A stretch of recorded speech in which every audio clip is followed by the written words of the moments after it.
Our panel today, it consists of the Republican strategist Melik Abdul, Democratic strategist Jonathan Cott, two gentlemen who know D.C., I think, fair to say, better than I do, so I'll defer to you guys on what it's like there. And Melik, you want to start us off? A couple things. So Joe Khalil has been reporting for us out in the D.C. streets for the last couple of weeks, I guess. This has been going on, and he was in Southeast D.C. today, and there were a bunch of people telling him, maybe this is what Karoline was responding to, that they haven't seen the federal authorities as much. And then the police union, they put out numbers, small sample size, granted, that there is an effect, that crime is down over the last week. What have your observations been, Melik?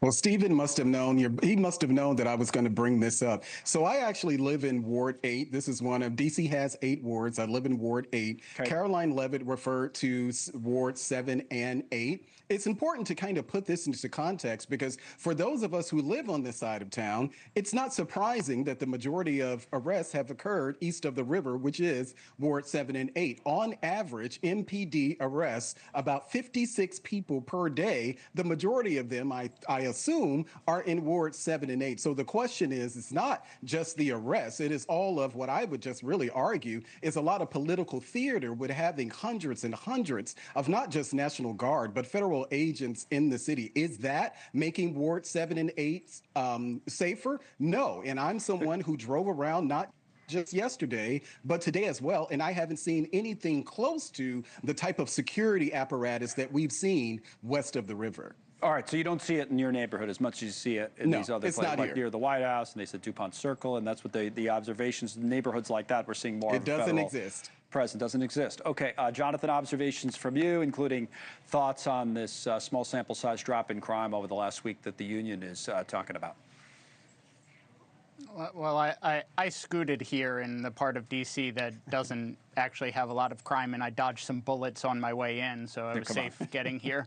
This is another stunt by Donald Trump. If he wanted to actually solve the problem, Melik is right. We would actually put more cops on the street in the high crime areas, and if he wanted to solve homelessness, he wouldn't just arrest them and remove them from the encampments. He would actually work with the mayor to provide more affordable housing, provide more homeless shelters, provide more transitional housing. He doesn't actually care about it. Also, the governors that are sending more National Guards, the governor of West Virginia and Ohio, are sucking up to the president. It's pathetic. The other governors in Louisiana and Mississippi, they have higher crime rates than Washington, D.C. They should be asking Donald Trump to send National Guards to their states and their cities to handle their crime rates. This is pathetic. This is political theater at its worst. And we should actually, Democrats should be joining with Republicans to solve a crime problem we have in this country.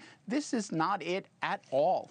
You know, that does bring up Jonathan's point there, Melik, a larger issue. And I think the president talked about this. I don't remember the exact number off the top of my head when he first announced the crackdown about the number of officers in D.C. Metro. And he said there was a request that came across his desk for more officers. And his point was, well, no, we got enough officers already. That's not the problem. But a lot of people that in the crime business would say sometimes that is the problem, just more of a local police presence.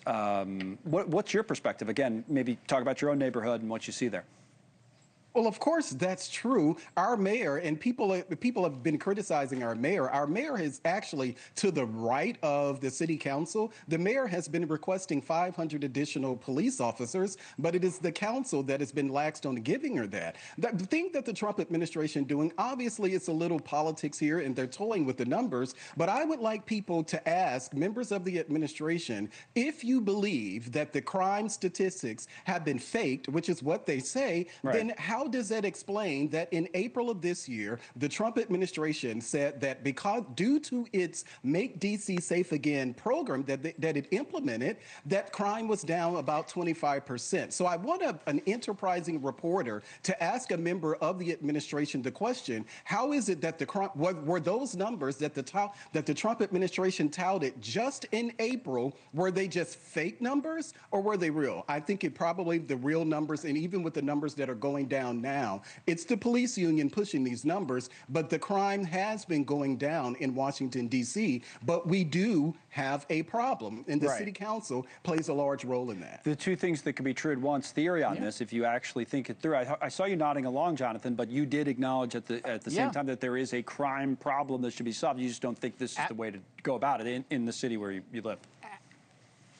Absolutely. There's a crime problem throughout the country, and I'm not a Democrat who agrees with the defund the police effort. We need more police, but we also need a better way to solve it. Just adding police doesn't solve it. We do need more police, but we need to solve it in a better way, and we need more coordination. And Melik is right. The Trump administration a few months ago was touting this grand effort that they had done to lower crime rates, and now because they want to distract from some other things, now we're living in some war zone that we can't go outside without getting shot at.